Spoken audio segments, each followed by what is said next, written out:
ની અંદર આપ સૌ અહીંયા વધાર્યા છો તારે આપ સૌને આજના પ્રસંગે હું આપકારું છું।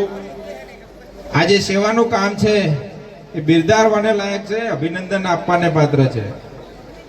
લવિંગજી સાહેબે કીધું એ પ્રમાણે માનવ સેવા, મનુષ્ય સેવા એ મોટામાં મોટો ધર્મ છે ને જ્યારે કોઈ પણ સેવા આપણે બિનસ્વાર્થી કરતા હોય છે ત્યારે કુદરત પણ આપણી સાથે રહેતો હોય છે।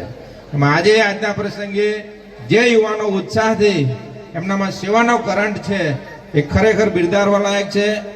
એમની આ સેવા કોઈ પણ જાતના સ્વાર્થ વગરની સેવા છે કે એમને અહીંયા પગપાળા ચાલતા સેવાર્થીઓની સેવા કરવાની છે, એમની પાછળ એમનો કોઈ જ સ્વાર્થ નથી। જ્યારે બિનસ્વાર્થી સેવા કરવા આપણે જ્યારે બહાર નીકળીએ ત્યારે પ્રભુ પ્રભાતમાં પણ ખૂબ રાજી રહેતો હોય છે। એટલે આજના પ્રસંગે તમામ આયોજક મિત્રોને ખૂબ ખૂબ અભિનંદન આપું છું। સાથે સાથે જે લોકોએ આ સેવા કેમ્પની અંદર ફૂલ નહીં તો ફૂલની પાંખડી ખૂબ જે દાન આપ્યું છે તમામ દાતાઓને પણ ખૂબ ખૂબ અભિનંદન આપું છું। અને પગપાળા ચાલતા જતા સર્વ યાત્રીઓને મા અંબા એમની મનો